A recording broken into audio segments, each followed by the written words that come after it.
महिलाएं समाज की सबसे बड़ी ताकत हैं। मेरा मानना है कि प्रगतिशील राजस्थान जिसकी थीम हमने रखी है, वो प्रगतिशील राजस्थान या हम समाज, राज्य, देश की कल्पना नहीं कर सकते हैं महिलाओं के बिना योगदान के। और आप दोनों का बहुत बड़ा योगदान है राजस्थान की प्रगति में। रूमा देवी और डॉक्टर राखी, आप दोनों ने न सिर्फ अपनी तकदीर बदली है बल्कि कई महिलाओं की भी तकदीर बदली है, मेरा मानना है। तो जोरदार तालियां सबसे पहले। बहुत स्वागत है और बहुत दिलचस्प मुझे लगता है कि ये सेशन होने वाला है। सबसे पहले रुमा जी, आपसे ही सवाल मेरा होगा, क्योंकि सफर की शुरुआत कहाँ से हुई, पहले उससे शुरू करते हैं। बाड़मेर की एक घूंघट प्रथा, और राजस्थान में अभी भी है, वो घूंघट प्रथा या रूढ़िवादी सोच को पीछे छोड़कर आप यहां तक पहुंची हैं और कई महिलाओं को भी आपने इस सफर में अपने साथ लिया है। लेकिन पहला कदम जो सबसे मुझे लगता है भारी होता है, उस सोच को तोड़ने के लिए, उस सोच की जकड़न से दूर रहने के लिए, वो पहला कदम कैसे उठाया, उस डर को कैसे जीता, आपने कैसे जीता? सबसे पहले तो मैं आपका धन्यवाद करती हूँ और भारत का धन्यवाद करती हूँ कि आपने मुझे मेरा विचार साझा करने के लिए ये मंच दिया। वैसे बात करें पहले कदम की, तो ये सबसे कठिन वक्त था मेरे लिए। परिस्थितियाँ ऐसी थी, राजस्थान के बारे में आप सभी को पता है, और वो भी पश्चिमी राजस्थान, बाड़मेर जैसे इलाके में, जहाँ पीने के लिए पानी नहीं था, जाने के लिए सड़कें नहीं थी, गांव से बाहर जाने का कभी मौका नहीं मिला। तो ऐसी स्थिति में पढ़ाई बीच में छूट गई थी और पानी लाने की दिक्कत थी, तो मेरे पास में बैलगाड़ी होती थी और बैलगाड़ी से मैं पानी लाने का काम करती थी। कम उम्र में शादी हो गई थी। अब शादी के बाद में घर की जिम्मेदारियां, तो एक पॉइंट ऐसा आया, या तो जिंदगी जी लो या जिंदगी खत्म कर लो। काफी विचार किया कि जिंदगी से हार मानने से अच्छा है मैं कुछ काम करूं जिससे मेरा मन भी लगे, मेरा घर भी चले। तो 2008 में जब मैंने पहली बार ये सोचा, तो मुझे कोई आइडिया नहीं था कि मैं क्या काम करूंगी। उस समय मुझे याद आया कि बचपन में जो दादी से कसीदाकारी का काम सीखा था, क्यों ना मैं उससे सुंदर बैग बनाऊं। और मार्केट का आइडिया नहीं है, लेकिन मेरी गांव की बहनें सुंदर बैग लेके मायके जरूर जाएगी, तो मैं उनके लिए कोशिश करती हूँ। तो फर्स्ट बार मैंने सुई धागा पकड़ा, कसीदाकारी का काम शुरू किया। इतना आसान नहीं था। अब कसीदाकारी का काम वो तो हाथ से किया, लेकिन जो बैग की स्टिचिंग थी वो मशीन से होनी थी। मशीन मेरे पास में थी नहीं, ना मैं खरीदने के लिए सक्षम थी। तो एक बार फिर हिम्मत हारने लगी कि मैं नहीं कर पाऊंगी। फिर मैंने सोचा कि हमारे यहाँ पे जो दूर दराज गांव ढाणियों में जो बैठी महिलाएं हैं, उनके पास में सुबह से शाम करने के लिए काम है, लेकिन कमाने के लिए कुछ भी नहीं है। उनके लिए मुझे कुछ करना चाहिए। तो फिर हमने 10 महिलाओं ने मिल के 100 रुपये इकट्ठा करके एक सेकेंड हैंड मशीन खरीदी और वहाँ से हमारे सफ़र की हमने शुरुआत की थी और यहाँ तक पहुंची। बहुत जोरदार तालियां। मुझे लगता है कि ये सफर आपने बहुत कम शब्दों में बताया, लेकिन वो बहुत मुश्किल रहा होगा, बहुत मुश्किल रहा होगा, और इसी मुश्किल को पार आपने किया है। और डॉक्टर राखी जी, राजनीति में आप हैं, लेकिन आज भी राजनीति में महिलाओं को 33% दिलाने के लिए अब तक, चलो ये वो कदम आगे बढ़ चुके हैं हम लोग, लेकिन अभी भी बहुत कड़ी मशक्कत करनी पड़ रही है। क्या एक आप बहुत हायर एजुकेशन आपने हासिल की है, आई थिंक पीएचडी भी आपने की हुई है, तो वही आमतौर पर इतनी उच्च शिक्षित महिलाएं, हायर एजुकेशन लेने वाली महिलाएं राजनीति से मुझे लगता है ज़्यादातर दूर रहती हैं। आप राजनीति में आई और वो भी महिलाओं के लिए अभी स्पेस बनाने में वहाँ पर संघर्ष चल ही रहा है। देखिए, मुझे लगता है कि संघर्ष कहाँ नहीं होता, और जो संघर्ष में टिकते हैं वही इतिहास लिखते हैं। और रूमा देवी जी का एग्जाम्पल अपने पास में ही है कि जिस तरह से संघर्ष था, इन्होंने जिन बातों का जिक्र किया, निश्चित तौर पे वो बातें बहुत इम्पॉर्टेंट हैं, और उन्हीं को पार पाके इन्होंने जो आज सक्सेस पाई है। आज रूमा देवी जी को देख करके बहुत सारी महिलाएं एक इंस्पिरेशन की तरह देखती हैं। तो कहीं ना कहीं आपको संघर्ष तो हर जगह करना ही होगा, उसका कोई शॉर्टकट नहीं होता। लेकिन देखिए, मैं 2009 में मैंने पहली बार चुनाव लड़ा एज अ पार्षद यहाँ पर, लेकिन उसके बाद मैं 2013-14 के बाद से एक्टिव राजनीति के अंदर आई। आप देखिए 2014 से लेकर के 2026 तक अगर आप देखें महिलाओं की स्थिति राजनीतिक तौर पे अगर कहूं और वैसे सामाजिक और आर्थिक तौर पर भी, तो हमारे देश के प्रधानमंत्री आदरणीय नरेंद्र मोदी जी ने जो विचार 2014 में रखा था वो परिणाम के रूप में आज हमारे सामने है। और कहा भी जाता है सनातन धर्म में कि विचार ही परिणाम का पहला सूचक है, पहला इंडिकेशन है। और जिस तरह का विचार उन्होंने बेटी बचाओ बेटी पढ़ाओ के साथ किया, और ये बात कहने से पहले मैं ये जरूर कहूंगी कि आज से 5-6 साल पहले जब भी हम कभी महिला सशक्तिकरण की बात किया करते थे तो जिन समस्याओं के बारे में अभी बात हुई, पानी की समस्या, घर पर चूल्हे की समस्या, टॉयलेट्स की समस्या, सबसे पहले आदरणीय प्रधानमंत्री जी ने उनको एड्रेस किया। और बेटी बचाओ बेटी पढ़ाओ से शुरुआत करते हुए सुकन्या समृद्धि योजना, मातृवंदन योजना, लगभग 11 करोड़ घरों के अंदर उज्ज्वला गैस कनेक्शन के माध्यम से गैस कनेक्शंस पहुंचाना, 12 करोड़ इज्जत घर जिनको टॉयलेट्स हम बोलते हैं उनके लिए काम करना, 16 करोड़ घरों के अंदर नल पहुंचाना, इस तरह के काम करके महिलाओं को सबसे पहले मैं कहूं किसी इमारत के लिए जो नींव की आवश्यकता होती है वो नींव की आवश्यकता हुई। लेकिन आज इस मंच के माध्यम से इन योजनाओं को नहीं छूते हुए मैं उन रिजल्ट्स की तरफ आऊंगी, उन परिणामों की तरफ आऊंगी जो हमारे सामने आज नजर आते हैं। आज जो स्टार्टअप्स हैं उनमें 48% हमारी महिला डायरेक्टर्स हैं।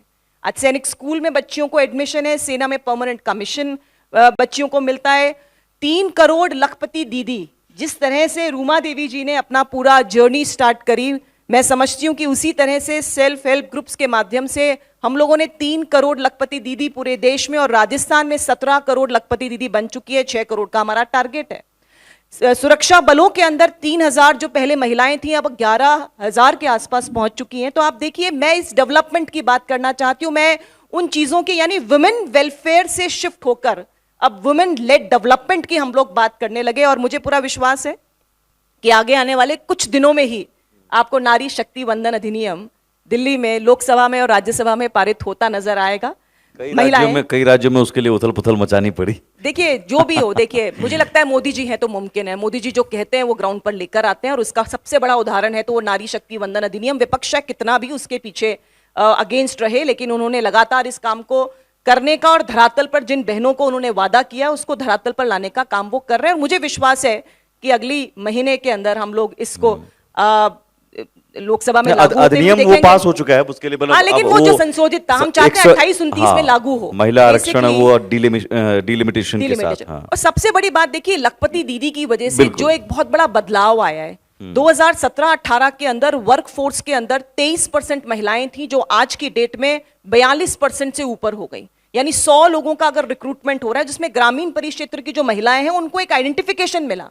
अब तक गांव में जो महिलाएं काम करती थी वो किसानी का काम, आप हर घर में देखेंगे हमारे राजस्थान में गांव में बहुत सारी ऐसी महिलाएं हैं जो किसानी का काम करती, लेकिन आइडेंटिफिकेशन नहीं था, कोई एक्नॉलेज नहीं कर रहा था उनके कंट्रीब्यूशन को। लेकिन किसान सम्मान निधि में जब उनके पास पैसा आता है, जब वो सेल्फ हेल्प ग्रुप से जुड़ करके काम करती हैं, लखपति दीदी बनती हैं, हमारे यहाँ ड्रोन दीदियां भी बहुत सारी हैं, तो उनको एक आइडेंटिटी मिली। तो मैं समझती हूं कि पहले आर्थिक और सामाजिक स्तर पर महिलाओं को सुदृढ़ करने के बाद अब राजनीतिक तौर पर नीति निर्माता के रूप में महिलाओं को लाने का काम भारतीय जनता पार्टी की सरकारों ने किया है। और मैं तो कहूंगी सबसे बड़ा उदाहरण ये है महिलाएं यानी दिलचस्पी लेती हैं राजनीति में आने के लिए, पहले शायद बहुत कम लेती थी। नहीं, इस बार देखिए नीति निर्माता के रूप में जिस तरह से हमें प्लेटफॉर्म्स मिले, और देखिए मैं कई बार इस होंगी अपने साथ महिला मोर्चा में, तो पे। क्या ज्यादा कहना पड़ता है, मान मनोबल करना पड़ता है कि जुड़ रही हैं महिलाएं? नहीं, अब वो विश्वास आदरणीय प्रधानमंत्री जी मोदी जी हैं तो विश्वास भी है, उनको मालूम है कि अगर वो राजनीतिक क्षेत्र में काम करेंगी तो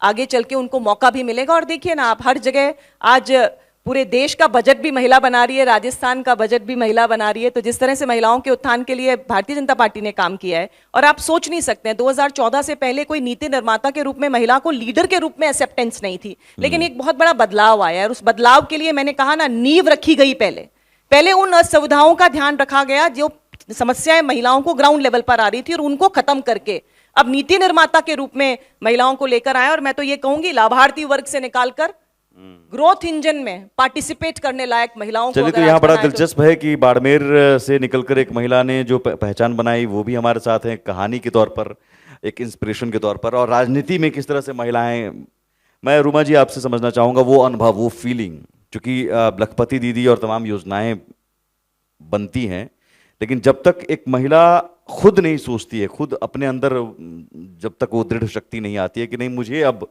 अपने लिए कुछ करना। जैसे आपने कहा कि भाई दो ऑप्शन थे, या तो जी लूं या तो फिर जीवन खत्म कर लूं, लेकिन आपने कहा कि जीना है मुझे। तो वो पल क्या था जब आपने अपने हाथ से कुछ बनाया था, कभी उसके कुछ पैसे मिले होंगे, वो पहला जो पहली अर्निंग थी, और क्या वो भाव आता है आपके अंदर, आत्मविश्वास, या परिवार को के लोगों में कैसा बर्ताव, मतलब उनका नजरिया कैसे बदलता है? पहली पहली कमाई कब आई थी, कितनी की आई थी, और क्या भाव था? पहली बार कमाई की बात करें तो मैंने 70 रुपए कमाए थे। हाँ, तो वो, लेकिन वो सिर्फ पैसे नहीं, वो एक हिम्मत मिलती है, अपना आत्मविश्वास बढ़ता है। हम सिर्फ पैसे नहीं कमाते, हम हमारा आत्मविश्वास कमाते हैं, और हर महिला के अंदर आत्मविश्वास होता है तो वो अपने लिए कुछ न कुछ कर पाती है। जब मैंने काम की शुरुआत की उस समय मुझे बहुत दिक्कतें आती थी बहनों को साथ में जोड़ने के लिए, लेकिन जो हमारा विश्वास था, आज एक को बोलते हैं तो 10 तैयार होती है, नहीं हमें भी जाना है। तो जिस तरीके से बदलाव आ रहा है वो एक विश्वास के पात्र ही आ रहा है। हमने हमेशा जब काम की शुरुआत की तो मैंने मेरे बारे में कभी नहीं सोचा, मैंने यही सोचा कि मेरी बहनों को साथ में लेके चलूंगी, उनके लिए मुझे काम करना है। तो एग्जीबिशन से हमने शुरुआत की, जैसे जैसे हमें जरूरत पड़ी हमने फैशन शोज भी किए, हमने इंटरनेशनल एग्जीबिशन भी किए, फैशन शोज किए, किस तरीके से हमें काम को बढ़ाना है। और इसके अलावा गांव गांव ढाणी ढाणी जाके महिलाओं को ट्रेनिंग दिया, किस तरीके से उनको स्किल अप्रूव करनी है, मार्केट में कैसे जाना है, मार्केट को कैसे पहचानना है, मार्केट से लिंक कैसे करना है। तो पहले उनको डिजाइनिंग की ट्रेनिंग, स्किल की ट्रेनिंग, फिर उनको एक्सपोजर करवाना। तो इस तरीके से धीरे धीरे उनको मार्केट से जोड़ा ताकि वो खुद एक वुमेन, बिजनेस वुमेन बन सके। तो ये काम सिर्फ हमने राजस्थान में नहीं किया, हमने पूरे भारत में किया है। जो मैं ट्राइब्स इंडिया की गुडविल एम्बेसडर रही, तो जो ट्राइबल आर्टिजन है उनकी कला को प्रमोट करने के लिए हमने अलग अलग स्टेट में फैशन शो ऑर्गेनाइज करवाए, उनकी कला को आदान प्रदान करने का कार्य किया। यहाँ से हमने ट्रेनर भेजे, चाहे वो उत्तराखंड में हो, महाराष्ट्र में हो, कहीं पे भी हमने उनके कला को प्रमोट करने का कार्य किया। और अभी लखपति दीदी की बात हो रही है सेल्फ हेल्प ग्रुप की, तो मैं राजस्थान के राजीविका की ब्रांड एम्बेसडर हूँ, और लगभग 60 लाख महिलाएं इससे जुड़ी हुई है। और मेरा महीने का 5 दिन सिर्फ उनके लिए रहता है। मैं उनके ज़िले में जाती हूँ, उनसे सीधा संवाद करती हूँ, कहाँ पे आपको दिक्कत आ रही है, क्योंकि एक महिला के अंदर डर होता है कि हम कम पढ़ी लिखी है, हम गांव में रहती है, तो हम कुछ नहीं कर पाएंगे। तो उन बहनों से मैं बात करती हूँ, कहती हूँ कि आपको झिझकने की कोई ज़रूरत नहीं है, आप जो करना चाहते हैं वहां से आप शुरुआत करिए, लेकिन जो प्रोडक्ट बना रहे हैं उस पर खास करके ध्यान रखना है, क्वालिटी मेंटेन रखना है, क्वालिटी से कोई कंप्रोमाइज नहीं करना है। मार्केट में जब हम प्रोडक्ट लेके जाते हैं तो लोगों की पसंद क्या होती है वो हमेशा हमें ध्यान में रखना है। समय के अनुसार बदलाव बहुत जरूरी है, तो उसमें ध्यान रखना है। तो इस तरीके से हम कार्य करते हैं। और आज वास्तव में जब एक हम डायरेक्ट तो ट्रेनिंग देते ही हैं, लेकिन कहीं और से बहनें आके बोलती है कि आपका यूट्यूब से देख के हमने ये काम शुरुआत की और आज हम सक्षम हैं, हमारे गांव में इतनी महिलाएं काम कर रही है, आज 300 कर रही है, 500 कर रही है। तब बहुत ज़्यादा खुशी महसूस होती है कि हम डायरेक्टली तो कर ही ले रहे हैं, लेकिन इनडायरेक्टली कितनी महिलाएं आगे आ रही है। ये बदलाव ही तो है जो समाज को मजबूत बना रहा है। अभी आपने देखा होगा, जैसे मैंने काम की शुरुआत तो की थी हैंडमेड प्रोडक्ट, एक हस्तशिल्प से, लेकिन आज जो भी हमारे राजस्थान की संस्कृति है वो लुप्त होती जा रही है। उसी के माध्यम से हम कैसे रोजगार पा सकते हैं, कैसे हमारे गांवों को मजबूत कर सकते हैं। आपने देखा होगा एक अभी वीडियो, जो आग का पौधा होता है राजस्थान में, और उसके ऊपर आगपाड़िया लगता है, उसके अंदर जो फाइबर होता है उससे फैब्रिक बनता है, और वो उस फैब्रिक की जो गुणवत्ता है वो लद्दाख के पश्मीना से भी ज्यादा है। लेकिन किसी ने ध्यान नहीं दिया। आग का पौधा एक सिर्फ खपतवार के तौर पे उसको माना जाता है, कभी उस पे किसी ने ध्यान नहीं दिया। लेकिन अभी इसी सीजन में भी उसको लगभग 200 टन से ज्यादा हमने वो इकट्ठे किए, और पूरे राजस्थान से एक एक किसान परिवार ने लाखों रुपए कमाए। तो ऐसे अगर हम हमारे आसपास में देखेंगे तो कितनी सारी चीजें हैं जहां से हम रोजगार पैदा कर सकते हैं, अपने गांव के लोगों को रोजगार से जोड़ सकते हैं, अपने कैरियर की शुरुआत कर सकते हैं। आपके पास एक आज बढ़िया मौका है। डॉक्टर राखी जी हैं, बीजेपी महिला मोर्चा से जुड़ी हुई हैं, सत्ता में बीजेपी है केंद्र में और राज्य में, और सवाल भी यही है कि आपने ये बातें कही और उन्होंने भी योजनाएं गिनाएं, लेकिन आपने जब अपने हाथों से कुछ बनाया तो वो उसको मार्केट तक पहुंचाने के लिए, एक कारोबार में बदलने के लिए कैसे मदद मिली, या मदद मिली कि नहीं सिस्टम और सरकार से, ये खुलकर बताइए, ऐसा नहीं है डॉक्टर राखी जी हैं तो अब तारीफ ही करनी है, कहीं मुश्किल का सामना करना पड़ा, वो महिलाएं प्रैक्टिकली सोचेंगे ना कि भाई हमने बना तो लिया, अब इसको बेचे कहाँ, कैसे कोई प्लेटफॉर्म मिले मुझे, सरकार की कौन सी योजना है कि नहीं है। देखिए, मैंने शुरुआत की उस समय तो काफी दिक्कतें आई, लेकिन आज सरकार की बहुत सारी योजनाएं हैं, उनके तहत वो आगे बढ़ सकती है। क्या हम क्या भी दिक्कतें आई वो चूंकि बिल्कुल हाँ दिक्कतें मतलब वैसे तो मैंने जब काम की शुरुआत की तो मैं तो कम पढ़ी लिखी थी, मुझे मार्केट के बारे में नॉलेज नहीं था, लेकिन फिर भी हमने हिम्मत करके जहां मुझे लगा कि यहाँ पे हमें प्रेजेंट करना चाहिए, तो गवर्नमेंट से रेगुलर मुझे प्रोत्साहन मिलता रहा और उससे हिम्मत मिलती रही और मैं मेरे कार्य को आगे बढ़ाती रही। वैसे मुझे नारी शक्ति पुरस्कार राष्ट्रपति जी के हाथों से मिला है, राज्य पुरस्कार भी मिला है, कलेक्टर साहब के हाथों से भी मैं सम्मानित हुई हूँ। सबसे पहली शुरुआत मेरी वहीं से हुई थी। तो ये जो प्रोत्साहन मिलता है ना, इसी से हमें हिम्मत मिलती है, क्योंकि ये सिर्फ एक अवार्ड नहीं मानती मैं, ये एक नई जिम्मेदारी होती है। और ये अवार्ड भी सिर्फ मेरे अकेली का नहीं, मेरे साथ में जो बहनें हैं मेहनत कर रही है उन सभी का है। और इसी के बलबूते मुझे जब हार्वर्ड यूनिवर्सिटी ने बुलाया, और वहाँ पे भी एक मीडिया कर्मी ने मेरे से सवाल किया था कि वहाँ की स्थिति कैसी है, महिलाओं की स्थिति कैसी है। मैंने कहा, एक रूमा देवी गांव से उठ के अगर हार्वर्ड यूनिवर्सिटी के मंच पे है, तो आप खुद सोच लीजिए कि वहाँ के महिलाओं की स्थिति कैसी हो सकती है। वाह, लेकिन आपने कह रही हैं कि सरकार ने साथ दिया, राखी जी हैं इसलिए तो मुझे नहीं लगता ना, है कि प्रत्यक्षम के लेकिन प्रमाणम। राखी जी यही सवाल है, हाँ। क्योंकि इसमें एक तो बात स्पष्ट है कि रूमा देवी अभी और भी कई होंगी गांव में बात जो सही। शायद अभी संघर्ष में होंगी, उनके पास हुनर है, हुनर की कमी नहीं, इतना तो तय है ग्रामीण भारत में महिलाओं में, लेकिन उस सही प्लेटफॉर्म और सही समय पर प्लेटफॉर्म नहीं मिलता है। बिल्कुल सही कहा आपने कि सही प्लेटफॉर्म ज़रूरी है और उनके लिए वो स्टोर्स ज़रूरी है जहाँ पर कि वो अपना हुनर जो है वो डिस्प्ले कर सके। और मुझे खुशी है ये कहते हुए कि हमारे प्रदेश की सरकार आदरणीय भजन लाल जी ने जो अनाउंसमेंट किए अभी बजट के अंदर, 200 हमारे राजसखी सेंटर्स पूरे राजस्थान में खोले जाएंगे। चित्तौड़गढ़ का एक राजसखी सेंटर मैंने खुद ने विजिट किया, जहाँ पर कि आसपास की महिलाओं ने जो प्रोडक्ट्स थे वो डिस्प्ले किए हुए थे और उनके माध्यम से उनको एक प्लेटफॉर्म मिल गया जहाँ पर कि वो खरीदारी कर सकते हैं, अपना जो प्रोडक्ट है वो डिस्प्ले भी कर सकते हैं। इसके साथ ही सेल्फ हेल्प ग्रुप को जो लोन 50 लाख पहले मिल रहा था, उस सीमा को भी आदरणीय मुख्यमंत्री जी ने 1 करोड़ कर दिया। आप देखिए, लगातार इस बात का प्रयास हो रहा है कि कैसे महिला शक्ति जो है वो आगे बढ़े, और उसके लिए मैं समझती हूँ ये 2 कदम बहुत इंपॉर्टेंट कदम है, जिसमें हम लोगों ने सबसे पहले तो मिलने वाले लोन का जो था उसको बढ़ाया, 50 लाख से उसको 1 करोड़ किया गया, और उसी के साथ में राजसखी सेंटर्स जो खुलेंगे, मैं समझती हूँ कि एक लैंडमार्क होगा पूरे देश के अंदर। ये राजस्थान का एक अनूठा प्रयास जिसमें प्लेटफॉर्म दिया जाए ऐसी महिलाओं को जो घर में कुछ काम कर रही हैं और उनको अपने काम को कहीं ना कहीं डिस्प्ले करने का एक मौका मिल रहा है। और यही कारण है कि आज 17 लाख जो हमारी लखपति दीदियां हैं वो राजस्थान के अंदर हैं, और लगातार ये संख्या बढ़ती जा रही है। ड्रोन दीदी हैं, हमारी जो सोलर के लिए जो हमारी दीदी हैं वो दीदी हैं, सोलर दीदी जिन्हें हम बोलते हैं, और उसके साथ ही लखपति दीदी लगातार पशुपालन के क्षेत्र में काम कर रही हैं। तो सरकार लगातार ये इस बात का प्रयास कर रही है कि कैसे महिलाएं जो हैं वो हर क्षेत्र में आगे बढ़े, और वो प्रयास जो है वो सामने रिजल्ट्स के रूप में आपको जल्दी नजर आएंगे। लेकिन जिन्हें दिक्कतों का सामना करना पड़ा है, मैं उन्हीं से पूछ लेता हूँ। रूमा जी, मान लीजिए आप मुख्यमंत्री हैं और महिलाओं के लिए एक नीति बनानी है आपको, आपने चूंकि वो संघर्ष, देखिए जो नीति निर्माता हैं उनमें से कई ऐसे होते हैं जो शायद उस दर्द को नहीं समझे, आपने समझा है, तो आप अब सोचिए वो महिलाएं, आपकी तरह कई और हैं महिलाएं, उनके लिए ऐसी क्या नीति आप बनाना पसंद करेंगी, क्योंकि सुझाव भी यहाँ पर पहुँच जाएगा तुरंत। तो आप मुख्यमंत्री अगर हैं तो किस तरह की नीति आप बनाएंगे?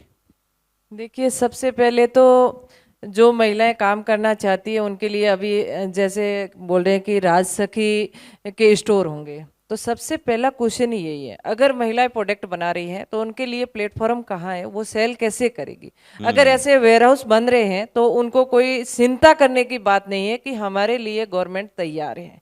सबसे पहले तो ये कार्य होना चाहिए। दूसरी बात, वो बहनें घर में बैठी काम कर रही है, उनको कोई आइडिया नहीं है कि मार्केट में डिमांड क्या है। हमें अभी जैसे समर चल रहा है तो अभी क्या कलर थीम चल रही है, विंटर में क्या चलेगी, वो सारी जानकारी के लिए हमें ट्रेनर रखने चाहिए, उनको ट्रेनिंग देनी चाहिए कि भाई आज मार्केट के हिसाब से अगर अपन को मजबूती से मार्केट में आना है तो इस तैयारी के साथ में आना है, तो ये सारी सुविधाएं अगर बहनों को होगी तो वो डेफिनेटली आगे आएगी और उनको पूरी सुविधा मिल पाएगी, क्योंकि वो प्रोडक्ट बनाना जानती है, उसके अंदर स्किल है, लेकिन उनको सही प्लेटफॉर्म मिलना भी मैंने कहा बहुत कि कुछ जरूरी है। और आपके दिमाग में है ऐसे, कोई कुछ ऐसा होना चाहिए जिससे और ज्यादा मदद मिले, देखिए अभी कोई आइडिया आप दे सकें? नहीं बिल्कुल, क्योंकि ये एक राजस्थान की बात हो रही है, लेकिन जो प्रोडक्ट है वो तो हमें वर्ल्ड लेवल तक पहुंचाने हैं ना, तो बाहर भी ऐसे वेयर हाउस होने चाहिए जहां दुनिया तक यहाँ के जो प्रोडक्ट है वो पहुंचने चाहिए, यहाँ की जो कला है वो पहुंचनी चाहिए, ताकि हमारी बहनों को ज्यादा से ज्यादा रोजगार मिलेगा और वो मजबूती से आगे आ पाएगी, वो और अपने घर परिवार को आर्थिक रूप से सहयोग कर पाएगी। एक बात तो जरूर आपने कही कि ट्रेनर, हुनर है, हुनर को तराशने की भी जरूरत है। आप सिर्फ उनके प्रोडक्ट को ले लेंगे, मार्केट में दे देंगे, ऐसा नहीं। कैसे और निखारें और बदलते समय, ये बढ़िया सुझाव इन्होंने दिया है। नहीं नहीं, बिल्कुल सही बात है। और मैं तो ये समझती हूँ आपने सामान्य जो समस्याएं हैं उनकी बातें की, और मैं यही कहूंगी कि हमारे देश के प्रधानमंत्री और हमारे प्रदेश के मुख्यमंत्री दोनों ही सामान्य परिवार से आते हैं, इसीलिए पॉलिसी मेकिंग के अंदर वो रिफ्लेक्शन नजर आता है। उन्हें मालूम है कि धरातल पर जो महिलाएं हैं, धरातल पर जो लोग हैं, उनकी क्या समस्याएं हैं, और इसीलिए जब शुरुआत होती है तो वहीं से की जाती है। जैसे हमने जब शुरुआत की तो राजसखी सेंटर्स की मैंने जैसे कहा सबसे पहले बात करी, और उसके बाद ट्रेनर्स की बात है। ये भी लगातार मुझे ध्यान है कि इस बार बजट के अंदर भी आदरणीय मुख्यमंत्री जी ने ये अनाउंसमेंट किया है, चाहे वो टूरिज्म के अंदर भी महिलाएं। और एक बात और मैं कहना चाहूंगी कि अभी राजस्थान के अंदर असिस्टेंट माइनिंग इंजीनियर के रूप में 5 महिलाएं पहली बार डिप्यूट हुई हैं। ये हमारी सरकार का ही एक अलग फ्रेम है जिसके माध्यम से वो महिलाओं को हर वर्ग के अंदर, हर क्षेत्र के अंदर आगे लाने का काम कर रहे हैं। आज से पहले कभी माइनिंग के क्षेत्र में महिलाएं नहीं थी, लेकिन राजस्थान 5 असिस्टेंट माइनिंग इंजीनियर्स के रूप में महिलाओं को आगे बढ़ाने का काम कर रहा है। तो जैसे सुझाव है, समय समय पर रूमा जी से भी हमारी बातचीत होती रहती है, बजट के सेशन में भी हम लोग कई बार साथ थे, और सरकार लगातार ये प्रयास कर रही है कि किस तरह से महिलाएं आगे बढ़ें। देखिए 2047 तक जो विकसित भारत का एक संकल्प आदरणीय प्रधानमंत्री जी ने लिया है, जिसमें राजस्थान का बड़ा योगदान हो सकता है, उसके लिए जरूरी है कि महिलाएं भी उसी तरीके से पार्टिसिपेट करें, और उसके लिए लगातार हम लोग धरातल पर काम कर रहे हैं। आप देख रहे हैं कि हर जगह महिलाओं का पार्टिसिपेशन बहुत अच्छे से बढ़ा है, पॉजिटिवली बढ़ा है, आर्थिक रूप से, सामाजिक रूप से एक्सेप्टेंस बढ़ी है हमारी। और यही एक कहें तो परिवर्तन का एक संकेत है कि अब परिवर्तन आएगा, और महिलाएं जिस तरह से काम कर रही हैं उसको प्रोत्साहित करने के लिए लगातार सरकारें काम कर रही हैं। अब एक सुझाव और मैं तो ये कहूंगी वो एक और सुझाव देखिए, हम तो जीते ही महिलाओं के बूते पर हैं, चाहे आप बंगाल के इलेक्शंस की बात आपके करें, लिए बड़ी बिहार की अच्छी बात बात है करें। कि सुझाव आपको मिल रहे हैं। बिल्कुल, तो बिल्कुल ये सही सुझाव जरूर उसे शामिल कीजिए।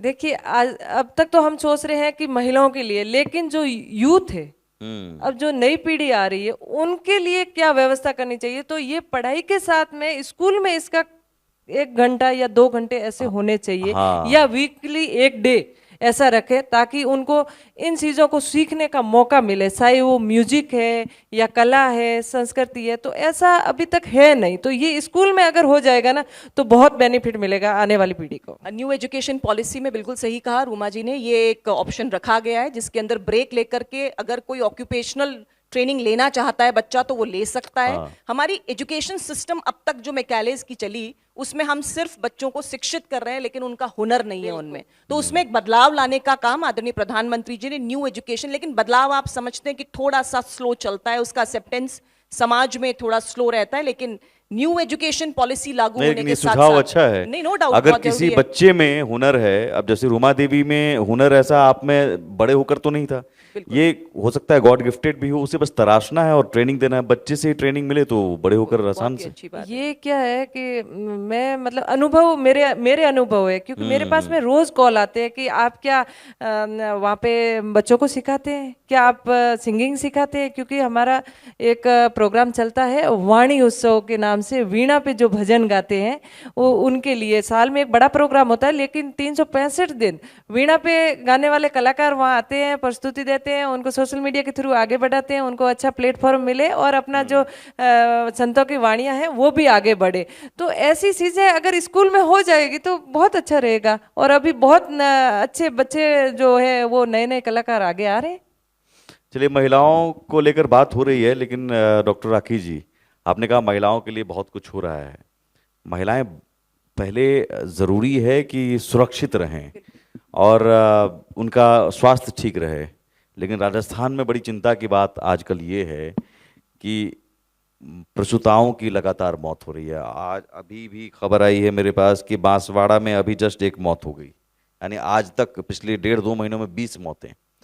कौन जिम्मेदार, क्या हो रहा है ये? क्योंकि जच्चा बच्चा दोनों सुरक्षित रहे, इस पर जोर होना चाहिए सरकार का। यहाँ पर तो माँ मर रही नहीं, है। बिल्कुल सही बात है आपकी कि सुरक्षा और स्वास्थ्य बहुत महत्वपूर्ण बिंदु हैं। जिससे पहले मैं स्वास्थ्य की ही बात करना चाहूंगी। कोटा से शुरुआत हुई थी और कोटा से जब इस प्रकरण का पहली बार मालूम चला तो उसके साथ ही जांच समिति गठित हुई। गठित होने के साथ भी उन सभी सैंपल्स को और उस पूरी कंपनी को ब्लैकलिस्ट किया गया। स्ट्रॉन्ग एक्शन सरकार की तरफ से लिया गया। प्रसूताओं को, हम तो माँ वाउचर योजनाओं की बात करते हैं, मुख्यमंत्री जी अपने हर भाषण के अंदर बताते हैं इस बात को कि किस तरह से गर्भवती महिलाओं को पोषण देने का काम, उनके सही तरीके से उनको मेडिसिन मिले, उनके सही तरीके से आयरन की डेफिशिएंसी ना हो, इन सबको सुनिश्चित करने के लिए एक माँ वाउचर योजना, जो कि बहुत ही प्रमुखता से हम लोग उसको पॉपुलराइज करते हैं, उसका हम लोग प्राउड फील करते हैं कि उस समय जरूरत के वक्त महिलाओं को हम लोगों ने इस तरह की योजनाओं के माध्यम से लाभ पहुंचाने का काम कर रहे हैं। और उसके बाद जैसे जैसे ये केसेस आते जा रहे हैं, उन सबको स्ट्रांगली हम लोग कमेटी बना करके उसके लिए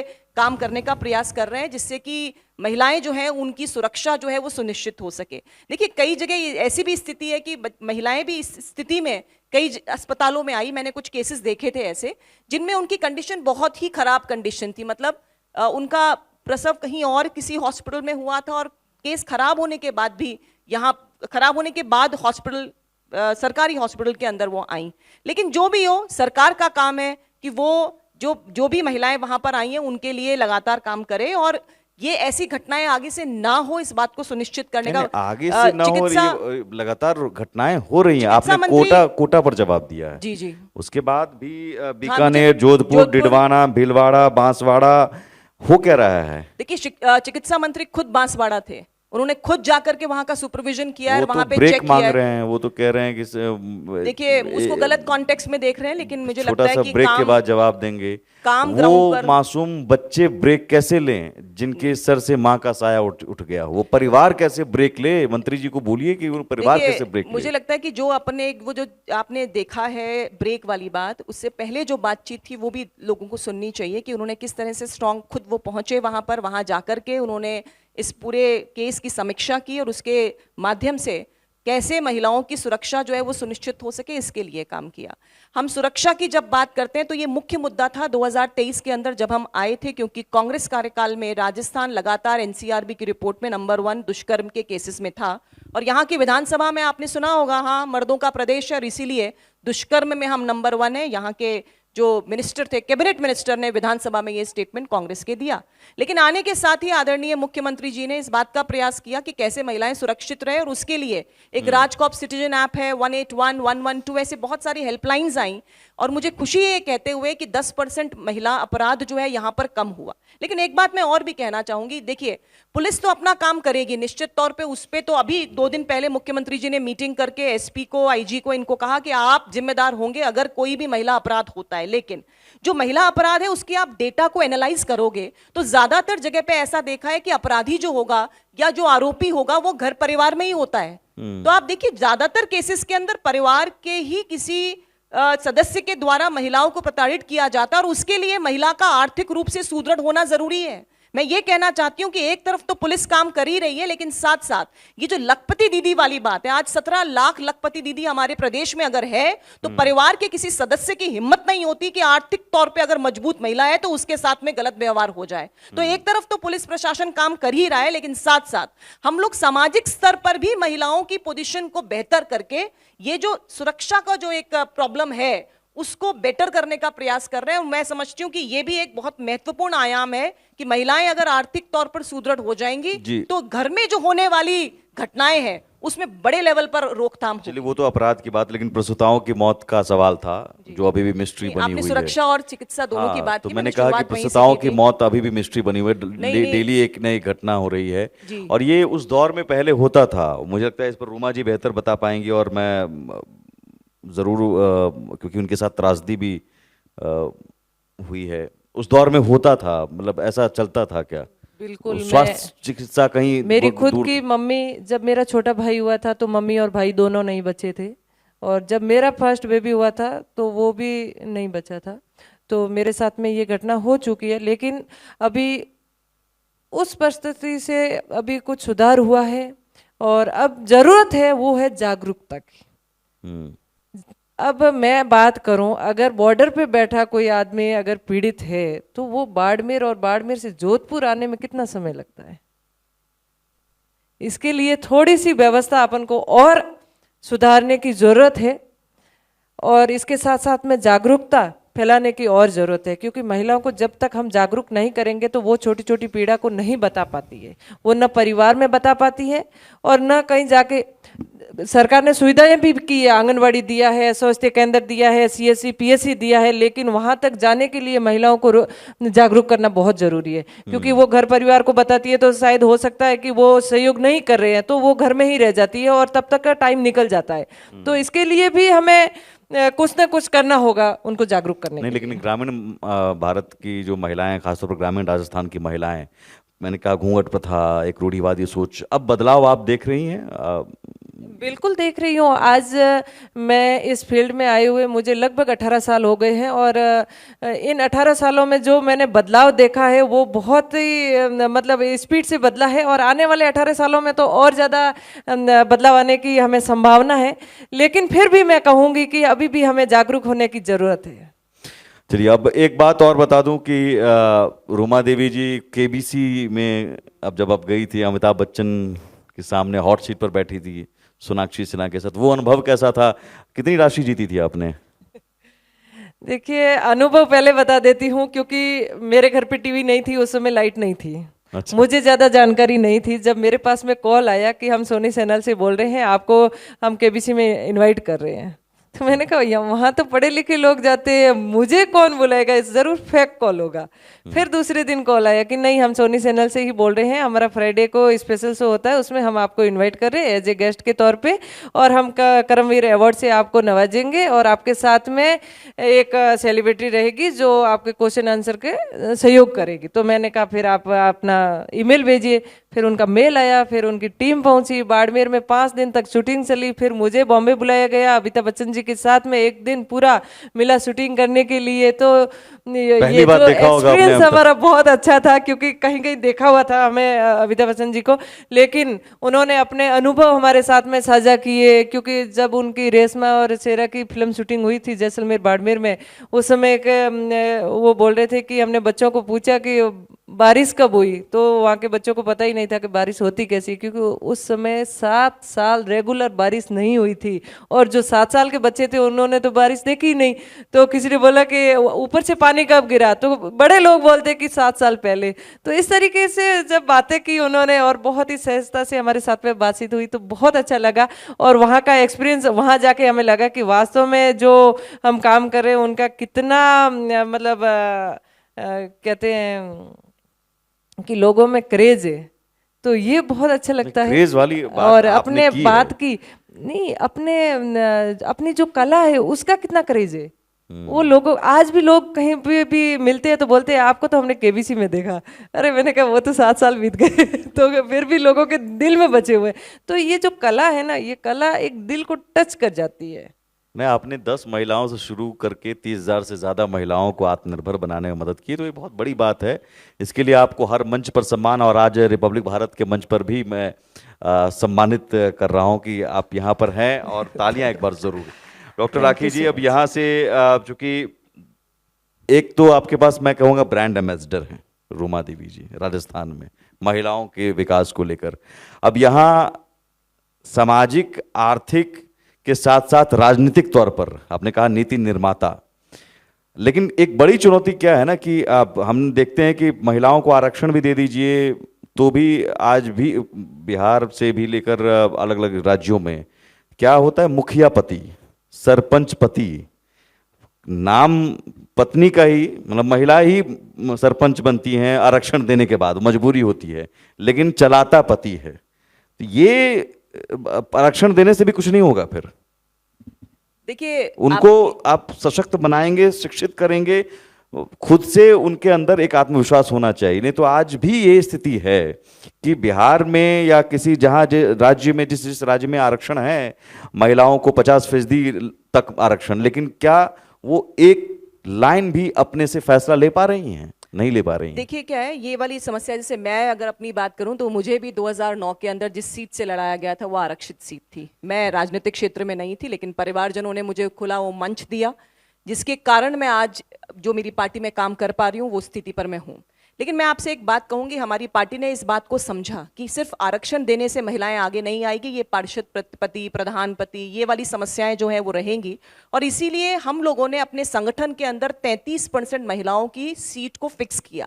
उससे फायदा ये हुआ कि आज जब राजनीतिक क्षेत्र के अंदर, संगठन के अंदर जब महिलाएं काम कर रही हैं और उन महिलाओं को जब प्रायोरिटी दी जाएगी, तो निश्चित तौर पे ये जो प्रधानपति, हाँ देखिए सपोर्टिव सिस्टम चाहिए। मैं इस बात से नकार नहीं कर सकती कि मैं अकेली जो है वो सिस्टम को संभाल करके और राजनीतिक मुझको मेरे परिवार का सपोर्ट चाहिए। तो अगर एक संगठन के अंदर करीब एक महिला अगर होगी और उसको टिकट अगर मिलती है, तो वो निश्चित तौर पे अपने बूते पर पूरा काम करेगी। वो इस काबिल बनेगी कि सरकार की नीतियां ग्राउंड पर जाएं, जो हमारी पार्टी के विचार हैं वो धरातल पर जाएं। तो ये तैयारी जो है वो हमारी सरकार, हमारे जो संगठन है वो 2009 से कर रखे हैं।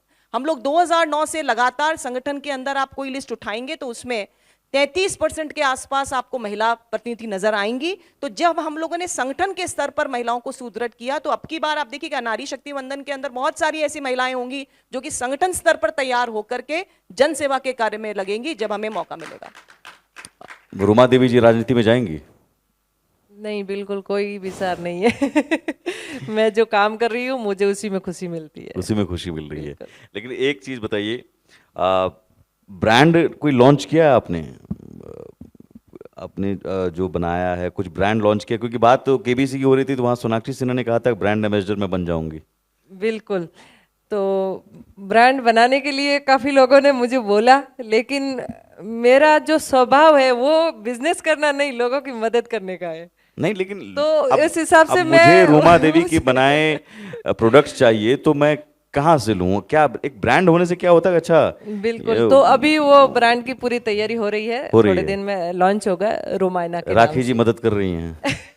बिल्कुल करेंगे, आप बताइए। मैं तो बिल्कुल तैयार हूँ। सबका स्वागत है। और वो ब्रांड सिर्फ रुमा देवी का नहीं, वो सभी महिलाओं के लिए प्लेटफॉर्म होगा। बिल्कुल। और अपनी कला को प्रमोट करने के लिए, उनको देश विदेशों तक, लोगों तक पहुंचाने के लिए। और उस ब्रांड का नाम रहेगा रोमायना। क्या? रुमायना। रुमायना। हाँ। चलिए, बहुत ये बड़ी अच्छी बात है कि यहाँ इस मंच से इन्होंने अपने ब्रांड के नाम का ऐलान कर दिया। बहुत जल्दी इस ब्रांड के लॉन्च का इंतजार रहेगा। सोनाक्षी सिन्हा जी को बोल दीजिएगा कि आपने बताया था ब्रांड एम्बेसडर बनेंगे, बन जाएंगे वो।